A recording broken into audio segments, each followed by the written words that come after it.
Welcome to the Scott and Holm podcast. As you may have figured out from the episode description of this, tonight's podcast is a return to a topic we covered a few weeks ago, specifically the Houston Cougar softball program and things that have gone on in the program under the supervision of longtime head coach Kristin Vesely and other associated failures of leadership in the U of H athletic department as it relates to Cougar softball. I don't know that this will be very many of you that are listening out there, but if you exist and you haven't listened already, I would encourage you to go back and listen to episode 946. Should be in any video or podcast feed that you are listening to this episode on. We covered our initial reporting on U of H softball and Kristin Vesely's leadership related U of H actions and inactions in full, and I think that's worth a listen before this. But I think to get us started here, Dustin and Bobby, I think still worth doing a quick recap here at the top of everything we've talked about to this point with regards to reporting on Houston Cougar softball. Yeah, I can go and just kind of do the quick rundown, which is, in our previous episode, we came forward with allegations from 6 individuals, a combination of players and staff from the Cougar softball program who had a lot of allegations against Kristin Vesely, most notably that there was a player on this previous year's team who had a gun with her, threatened multiple players with said gun, that was brought to Coach Vesely's attention, that she kind of chose not to act on it, that basically that went to U of H administration, giving us a statement that the university, including the university police, looked into the matter and did not substantiate the allegations. And then a number of players also expressed having had a meeting with U of H administration about this and other concerns about Coach Vesely, and that then athletics director Chris Pesman and as of now still current assistant athletics director Dwana Chiser took the meeting with said players, kind of promised to get back to them in terms of what was going to happen out of that ended up nothing happened, and they would stop getting back to the players. And that this was part of a broader culture that had existed prior to then that was well known within the athletics department and among the team, that if you brought complaints about Coach Vesely to administration, that U of H administration and Chiser specifically were going to make the allegation go away, and then also let Coach Vesely know who had spoken out against her so that player could be retaliated against. Other allegations included denying food to the players that was recommended by the team nutritionists, as well as just a general culture of pitting players against each other and fostering an unhealthy team atmosphere.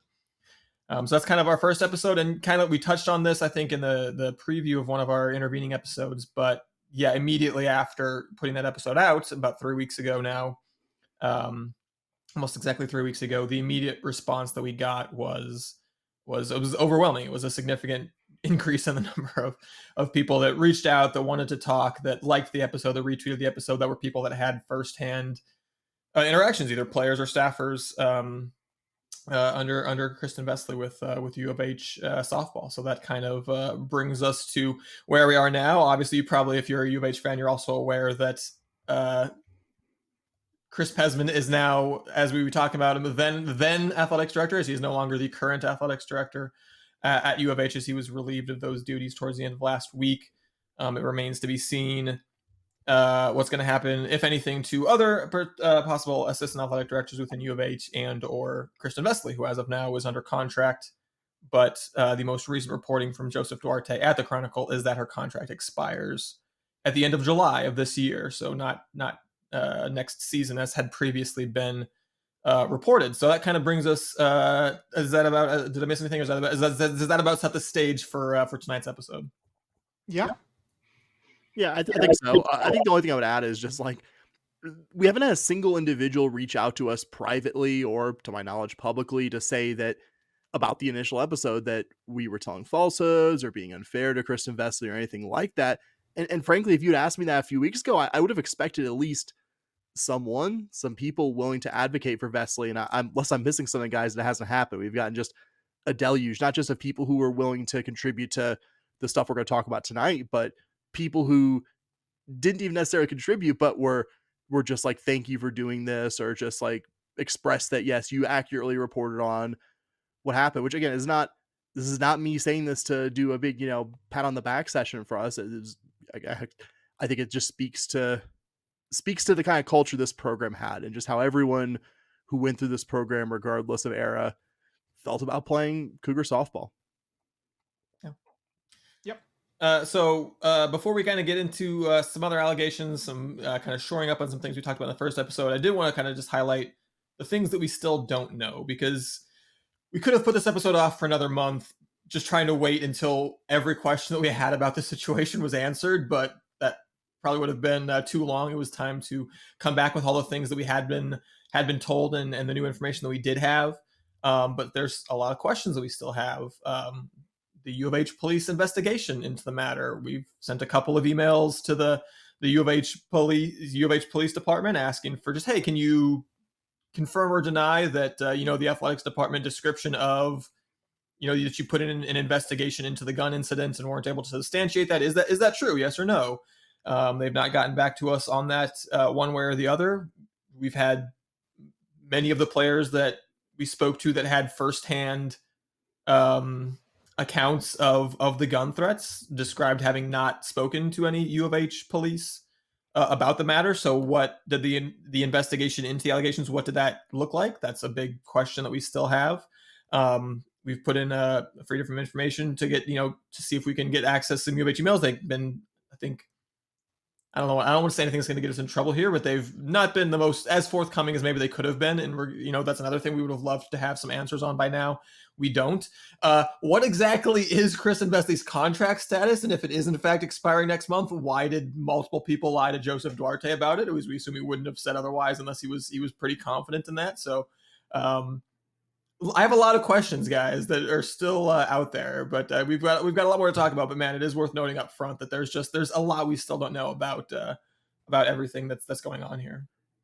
And in a perfect world, we would have had these things resolved before it was time to do a part 2 of the story. But the people who do the job of being some kind of investigative reporter for a living would probably be the first one to tell you that reporting out a story involves playing the waiting game. And again, like you said, Dustin, can't ascribe motive or ascribe the worst possible intentions, but we are still waiting on U of H to fill out a FOIA request that don't think needed further clarification, but yeah, kind of at U of H's mercy on that one.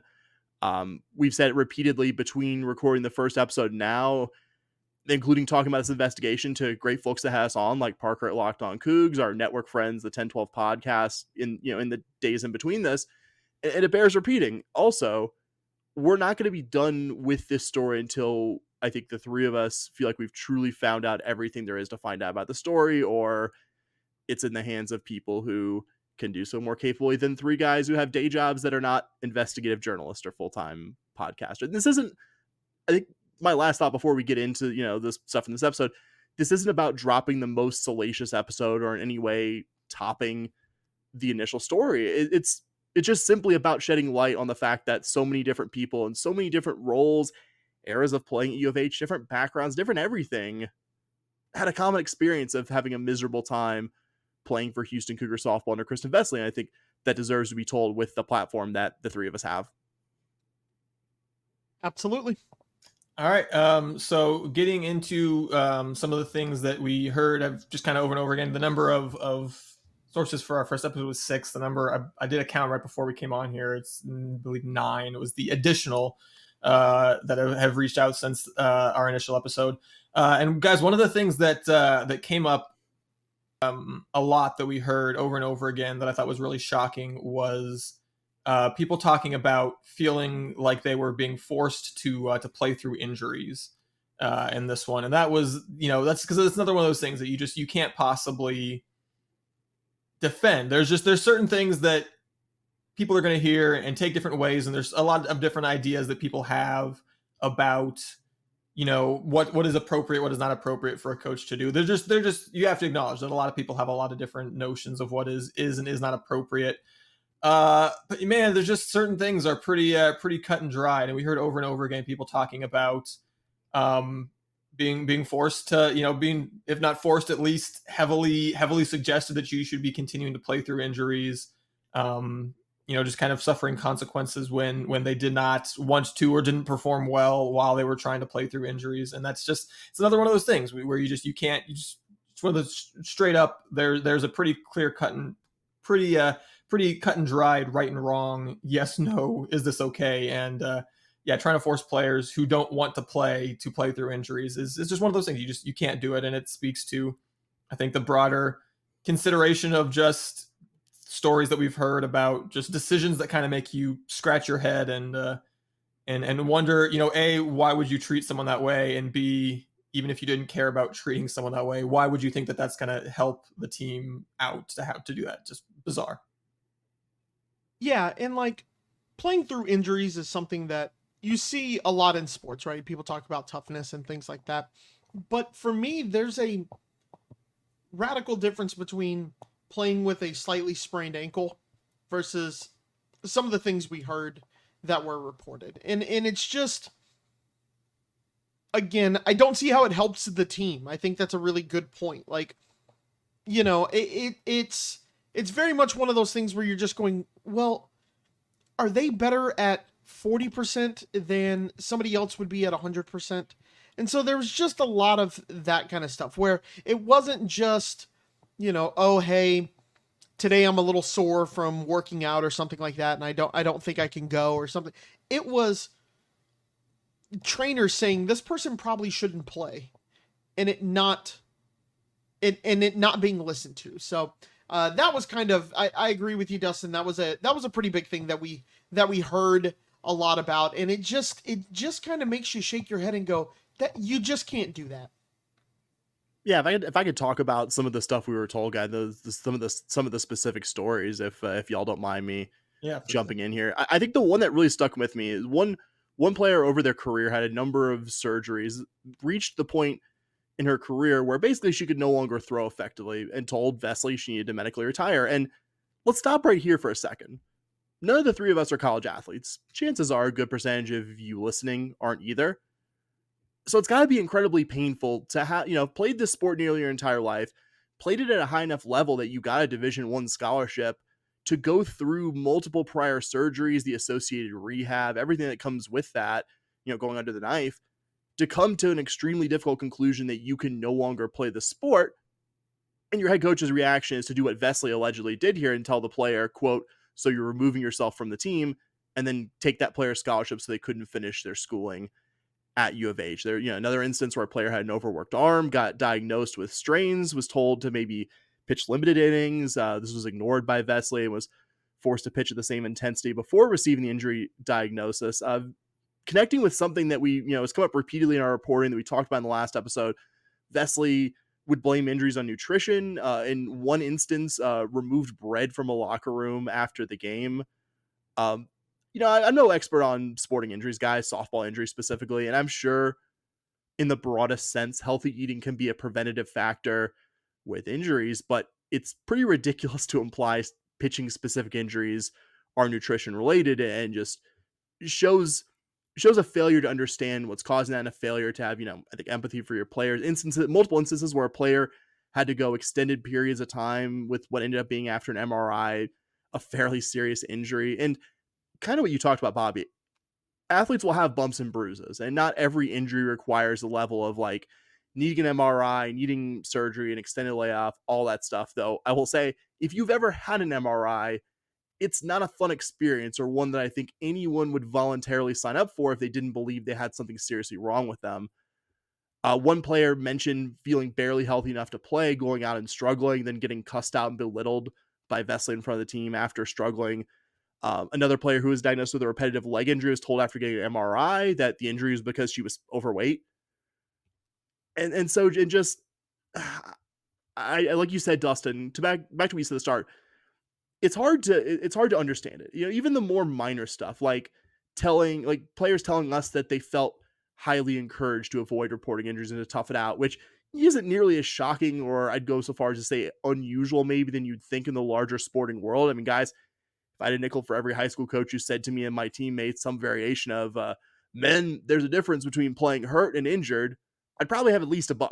But you combine stuff like this, maybe more gentle discouragement with, I think, several other cases of players being forced to potentially do long-term damage to themselves because they weren't allowed to or discouraged strongly, implicitly or explicitly, from getting medical opinions. I think it paints a pretty ugly picture here of this program. And like you said, Dustin, doesn't in any way contribute to being a better team or winning, like in addition to being just a bad thing to do to players under your care.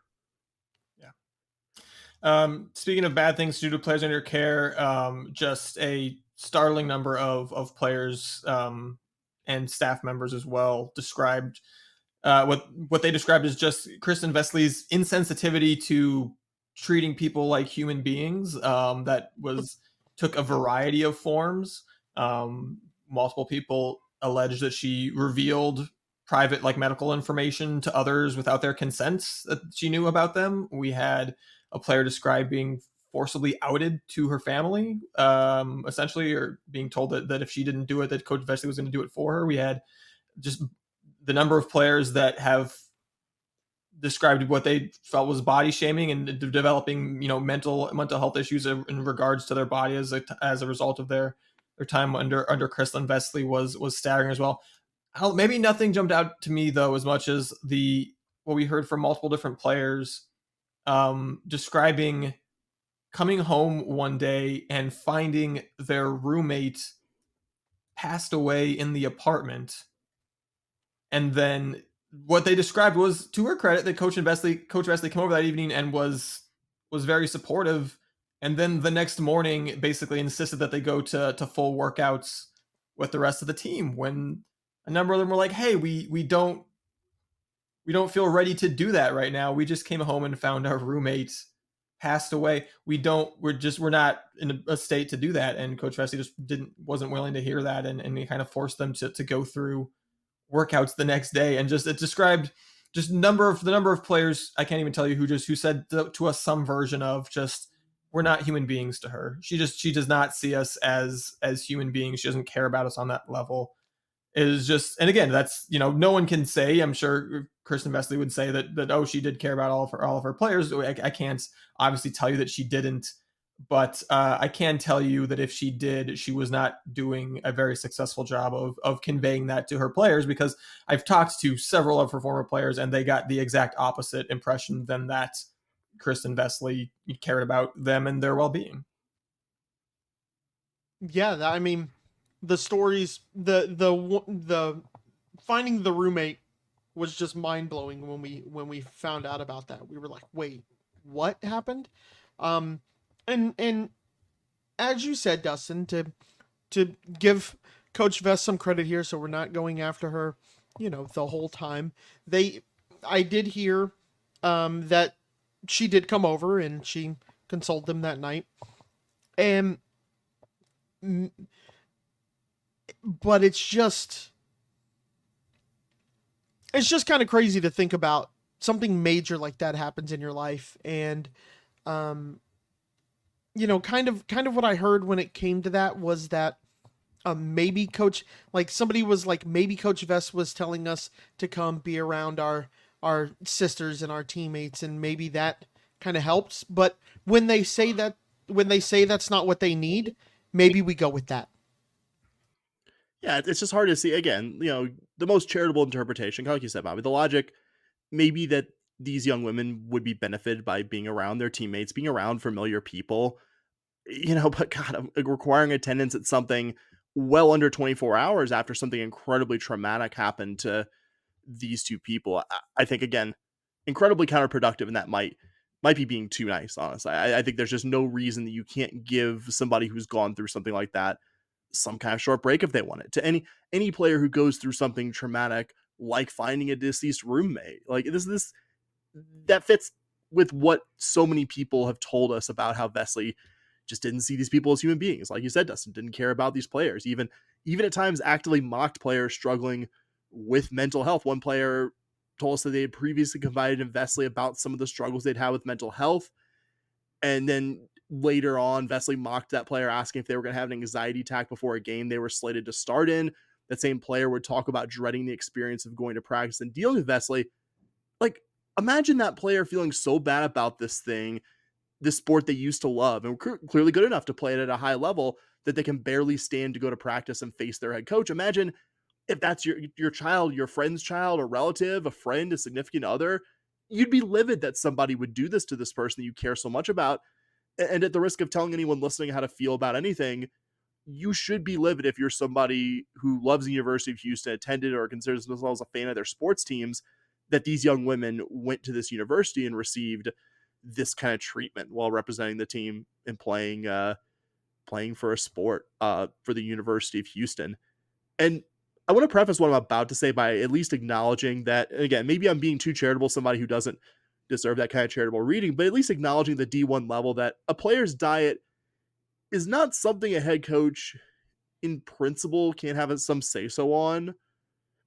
Being a Division I athlete requires a more disciplined diet than the general public, certainly your average non-athlete college student. But what I'm about to talk about, what we talked about, I think at least somewhat in our first episode, so far goes beyond the balance of I think was acceptable in terms of addressing a college athlete. In one instance, Vesely told a player who had previously been trying to lose weight that they were, quote, running like a 400-pound old man.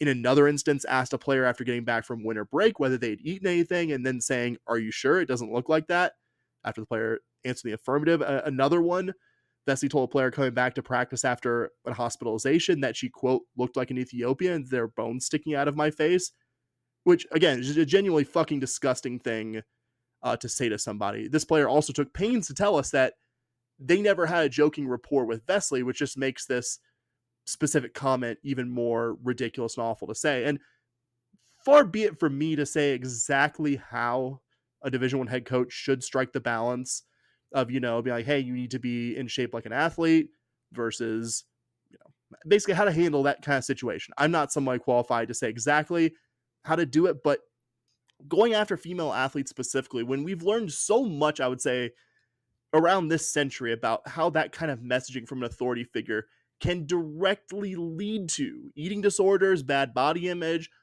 all that kind of stuff, mental health problems as a result of those two general categories. Even if you are somebody who defaults to thinking that, a coach can or even should be tough or old school or whatever you want to call it with players, to me, it just seems unbelievably self-defeating to make lots of your players feel insecure about their weight or about their body or about how good shape they're in. I mean, you certainly aren't getting the best out of a young woman who's a student athlete and constantly feels like she's either too fat or too skinny to make her head coach happy, before even getting into why you shouldn't be doing that from a human being perspective and the long-term damage that was done to these young women. There's literally someone we talked to who went from being criticized by Vesely for being, in her eyes, overweight at the start of her career to being deemed too skinny by the time she'd been in the program for a few years. Guys, can you imagine how much that would mess you up to feel like you can never in any way satisfy this person who has so much control over your sporting career and day-to-day life as a student athlete? That's crazy.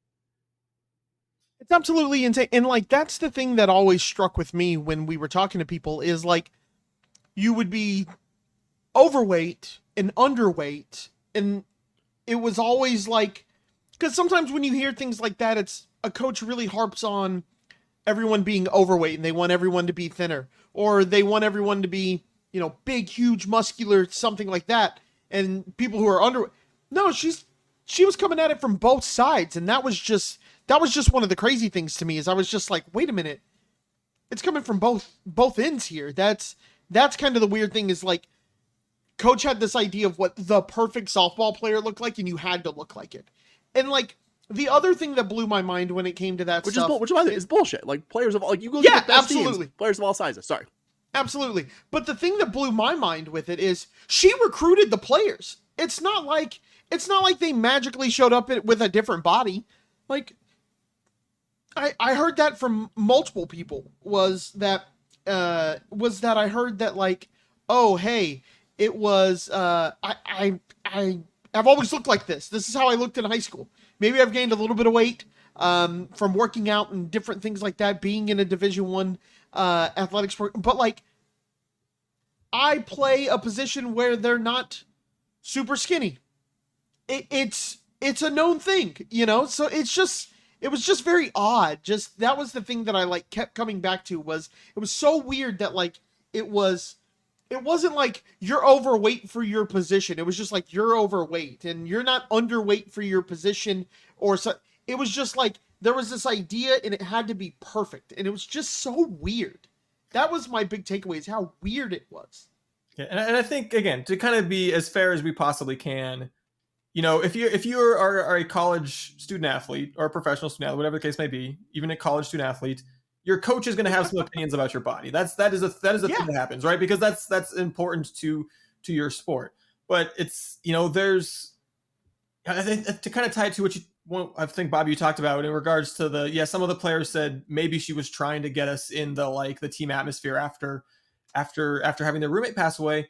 But it's just like, the context and the way that you do things matters. Not every action can be judged without context, and the context is, like we said, what we heard over and over again. Whatever is in Kristin Vesely's heart, a very significant number of her players didn't feel like she cared about them as people. And if that is the case, then that, hey, I need you in weights tomorrow after you just had this unbelievably traumatic thing happen to you, is just not going to come off the same as maybe it would if you had really put in the work up until that point to make them feel like the locker room was a really healthy family atmosphere where they were going to be supported and respected. And that just is not the description that we got of what that locker room experience was from so many players. And yet you guys kind of mentioned it, just it's not denying Kristin Vesely's right as the coach to have some opinions about the shape, the physical condition that her players are in. But what we heard over and over again was just not even really her thinking about that in a sense of what does each individual player need, and kind of like you said, Bobby, not realizing that your catcher and your slap hitting second baseman don't need to have the exact same body, and that's okay. That's how good softball teams operate. And one of the things that we heard over and over again since our first episode was that Kristin Vesely specifically would deny things like lockers to players who would fail a cardio test. So if you failed a cardio test, you didn't get a locker for the rest of the year. Players just had their belongings on the floor of the locker room in bags, their jerseys hanging up on electrical wire, because they didn't fail a cardio test. And specifically, explicitly, multiple players said this cardio test was not differentiated out by position or body type, so that literally you had every player on the team, from your starting catcher to your first baseman to your slap hitting corner outfield or whatever the case may be, everyone running the same cardio test, and the players that failed just not even getting lockers, having to have all their stuff on the floor for the entirety of the year. Which again, it just bears repeating. Why did you recruit these players if you thought that every player on the softball field has to be, able to run a 4.640 or whatever the case may be, whatever you think the line is for the cardio, every softball player, then recruit players that are like that. More. Kristin Vesely knows more about softball than me. If you want to put together entirely a team of players that are real skinny and can pass cardio tests, your team's not going to look like most softball programs. But then recruit those players. What are you doing recruiting players who have one body type and then just flatly being no, there's one line for everybody? It was clear, like we said, we had multiple players reach out and just say that it negatively impacted their mental health. Like Sam said, multiple players saying that Vesely explicitly made fun of players' perceived or admitted mental conditions, what they what she perceives. Diagnoses. Yeah, diagnoses. Thank you. It just gets back to, I think, the bottom line of everything that we kept thinking when we had all these conversations with all these different individuals, which is just, that's just a cruel way to treat people, and also counterproductive and just mind-boggling and hard to listen to. So I spoke with a couple of people about the fitness test. I spoke with them specifically about that. And the thing that got me when I was talking about it was the thing you mentioned, Dustin, right? This idea that oh, hey, everyone's got to run the same time. Usually when that happens, and look, I didn't play Division I sports, right? So maybe it is like that at every sport. But every sport that I've ever participated in, that I've ever watched, I don't like saying this because it sounds braggadocious. When I worked for an NFL team, we'd go down to the gym. We could share the gym with them, and I didn't go very often, but I could still see things. And the offensive line had a certain time they had to hit for their cone drill, and the running backs had it, quarterbacks had it. It was all different tiered because you don't expect an offensive lineman, just to like tie this, to run the same time as a wide receiver or a corner. It's just not going to happen. They're just built different. They're supposed to do different things. And so, and you also see that the other way, right? You have an offensive lineman and they have to go to the gym and they got to lift weights. They have to do more reps than the smaller corners, smaller running backs, right?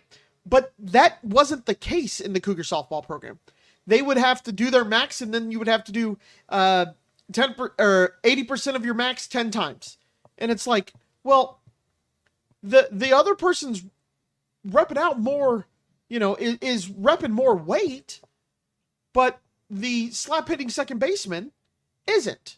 And so everyone has their strengths, and you're not allowing them to use their strengths appropriately. You want everyone to do this cardio test in the same time, but not everyone's going to. That's not how bodies work. That's not how athletes are how athletics works, right? So, and then to the not getting a locker, we saw pictures.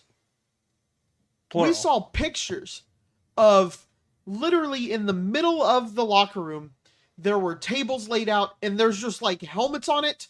And there are jerseys hanging from random places that they weren't given a locker.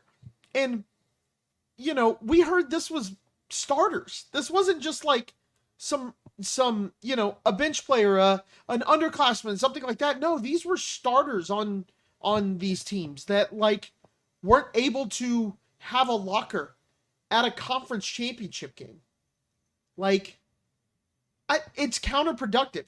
Give them a locker. Like, give them a little space. I understand if you don't pass your cardio test, if it's set at different tiers and you don't pass it, like, there's going to be punishments for that. But there's something so dehumanizing about putting them in the middle of the locker room, no locker, just throw your stuff on the table, and if it gets knocked over, it does that. We saw pants on the floor. We saw all types of stuff. And it's just like, there's something dehumanizing about that, especially if you're a power hitting catcher or first baseman or third baseman. Like, why are we dehumanizing them for not passing the same test that a slap hitting second baseman does? It's just not right. It just plain and simple, it wasn't right. Yeah, and again, to reiterate, we got multiple pictures of the U of H softball locker room at the time that was told to us, where you can clearly see some lockers with players' team gear, but like you said, Bobby, a number of other kind of vaguely organized piles of gear and equipment that were from players who at the time had not passed that conditioning test.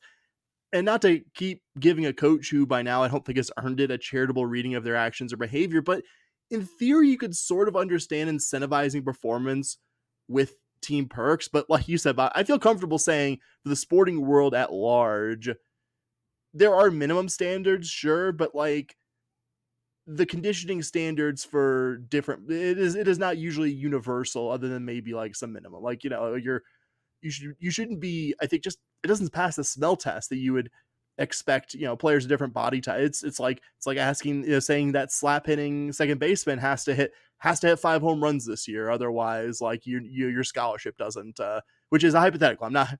This is something cartoonishly bad that Kristin Vesely has not done. But that would make sense. Like that's just not what this player does well. You need to maximize like what this player does well while still having minimum standards. But just it's so dehumanizing, like you said, Bobby. Like one player told us about how her entire first year in the UH softball program consisted of putting her gear on the floor of the locker room, sitting on the floor, hanging her jersey on the electrical wire that was on the floor. Some players had to store their stuff for an entire season in a trash bag. Like, I don't know how you'd expect to get high-level performance or improvement from athletes who get the daily humiliation of something like having to store your equipment on the floor because you can't pass a cardio test and have to leave your stuff out in the open. I don't think it accomplishes the goal of motivating a player to pass a test or doing anything other than humiliating petty tyrant stuff, which I think is now a fairly lengthy list of petty tyrant stuff that's been done under this head coach. Yeah. And again, I think to kind of, I guess my last kind of thought is just to kind of come back to just one of the main themes from our first episode that we just heard over and over again from everyone that reached back out. I think maybe the most common thing that anyone talked about was just the general culture of pitting players against each other, which is just, I don't know, man. It just, maybe I'm being a cliche, but just you talk to anyone that's in a successful program, watch a damn sports movie. Do you ever see the coach just like trying to piss oh yeah, this player's the favorite. They can do whatever they want. There's no consequences. Everyone else, I'm just going to like crack down mercilessly on you, which a situation describing multiple players does. It's just like, that's not the way you run any group of people successfully. And again, this is not the description of a bunch of players that didn't play. We had one player explicitly say, quote, "Coach Vest had favorites and it was obvious who they were and were not. For me, I was the favorite, but with being a favorite, she would pin other players against me and ultimately made them hate me for a title she gave me that I didn't want." Again, that's just not a quote that you're going to get from a player coming out of a organization that's running well, out of a softball program or an athletics program at all that's running well. When the players that were the starters, that were the coach's favorites, are walking away going, "That sucked. Even I didn't like that." Imagine how everyone else felt. Imagine how the non-favorites felt about that situation. And it just describes, again, it's, even if you find some of the accusations unbelievable, which I mean, we all find them kind of unbelievable in the sense that they were hard to believe, but obviously not that we don't think that they happened. Otherwise we wouldn't be talking to you about them. I wish if I want to convey one thing, it's just the sense of just a program where the players didn't feel like their coach had their back, didn't feel like their coach cared about them, and didn't feel like their coach was even allowing them to form strong relationships with each other that would be beneficial towards like having a program win. That's the number one thing that we got over and over again was just she was doing the exact opposite of what you'd want in terms of fostering a healthy team dynamic and a healthy team environment. And like, I understand fostering a good amount of competition in your team, because that's the charitable reading here. It's like, it was to drive competition. But in like, you always want your backup quarterback to think that they can beat the starter and that they will do anything to beat the starter.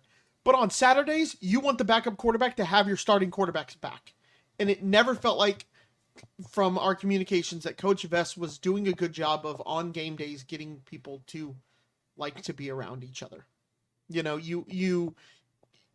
there was just that attitude of just competition that went too far and turned into dislike. Well, I mean, and when you cross into the dislike area and I don't want to be around this person and I don't want to see that person be successful, that's where you start to get into a really bad point. As I say, competition is one thing, but just as, again, the allegations multiple players made to us, you know, this player A was a starter, could violate team rules and it didn't matter. Player B was a backup and did the tiniest little thing and got a nuclear reaction. Like, that's not having a competitive environment where your starter and your backup are competing for playing time or whatever. That's just, you know, letting some players get away with stuff and other players not. And that's just every story you've ever heard about a successful coach is, you know, they have the same rules for the starters or the backups. You know, if the starter breaks the team rules, they're going to get the same punishment that the backup would for doing that. That's, again, I'm all for having your starters and your backups compete, having a healthy competition. But again, that when you have just different rules for different people, that's what I think is what does a fantastic job of fostering bitterness and resentment among both the favored and the unfavored. I think you guys covered it pretty well. It's pretty crazy that even the players we talk to can look back and honestly assess that, yeah, I was one of this coach's favorites, still also talk about how miserable that specific experience made them. And going back to, I think, what I said at the start, my at least mild surprise that even privately or anonymously or in any form, I thought we'd get at least some kind of defense of Vesely as the U of H softball head coach. And now 3 weeks later, as we sit recording this episode, it hasn't happened. And the opposite, having players who were at one time that coach's favorite just talk about how miserable the experience is. And in our position now, having talked to so many involved people, players and former staff who contributed to this and our initial episode, you can see why it seems like a pretty unpleasant experience to play softball for the University of Houston. Like, I'm not saying it to be glib or to do understatement. That's just, if you want to like summarize it in one sentence, like, it just seems pretty miserable to play for this program. And you know, college athletics certainly, you only have a certain number of starting spots. Not everyone's career goes 100% how they want to. You're never going to make 100% of the people that come through your program happy with their experience. Just isn't going to happen. Even the very best coach, even the coaches who just are beloved by the people who played for them, you're going to probably be able to find at least somebody who is just like, yeah, I just didn't for whatever reason, in their control or not, didn't add up to everything they wanted it to. I think it's like 0% or somewhere extremely close to this program, and I think that's just it's a bad place to be. Yeah. All right, guys. Unless anyone else has anything else, I think we can go ahead and leave it just there. wanted to hear at the end. I think we like we talked about. There's still some unanswered questions. Who will be U of H's softball coach? Because nobody out there right now has any kind of publicly accessible contract. We all looked at it with our own eyes, saying Kristin Vesely would be employed after July 31st of this year. But we've had a number of people. Joseph Duarte reported that Kristin Vesely is expected to be back. I think a well-sourced reporting for the coming season, but has also recently tweeted about how Kristin Vesely does not have a contract that's publicly available because we did a freedom of information request on all past and current employment contracts for Kristin Vesely, and the most recent one does not have anything with her employed after July 31st, and that could change between now and sometime in the future after recording this episode. U of H did get a transfer commitment, which I don't know, is that some kind of implicit or explicit, assurance out there the current coaching staff will be back that somebody is getting. You also have the recent dismissal of Chris Pesman, you mentioned at Top Dust, and somebody who you would have assumed would have been a major part of any hypothetical extension that Vesely would have signed. His signature is one of the 4 on the last employment contract that Vesely has that's publicly available. So that's kind of the confusing juxtaposition. And I think a big part of why we're still back here talking about the story, it isn't just that these players' experiences in the U of H softball program should be publicly known with the platform that we have, but I don't think U of H institutionally should be let off the hook for letting a coach who's allowed this toxic environment to exist on what Dr. Couture loves to call the front porch of the university in collegiate athletics. So there's no reason that other young women should go into this program and have a similar experience to everyone we've talked to over this past month or so. It doesn't even get into the on-field and sporting merits of keeping this head coach, which are basically irrelevant to this episode and the last one, but that we've, I think, covered thoroughly, certainly in the past on this podcast. We're not, again, planning on doing episodes on this subject from now until the end of time, but we're not done on the story, guys. Like, we still have things floating out there to U of H that are going to keep us following up on the story. And as we've discovered in between our first episode and now, seeing the story out there and told can give people more courage to tell their own story. So just wanted to give my piece. If you're someone who's listening to this episode who played or plays currently for U of H softball or worked/works in the program in any capacity, you can message us on Twitter at SHPAWDcast, Facebook, search the Scott and Holland podcast, or you can even message us securely in the Signal app at SHPAWDcast.22. We're not saying we're going to talk about the story nonstop and it's going to be all we talk about in this podcast, but at the risk of speaking for you guys, I don't think we're necessarily done with this, but also I think, also not to speak for you guys, felt like we couldn't wait any longer to talk about the stuff that we've had told to us and that we've reported on here in the past few weeks. Absolutely. I mean, no, I said at the top, we have a lot of unanswered questions that we still want to get answered about the situation. So we'll keep hammering it away until we get some satisfactory answers to those. Yeah, like Sam said, if you want to share your Kristin Vesely experience, positive or negative, we are open to be contacted, and we'd love to hear from you.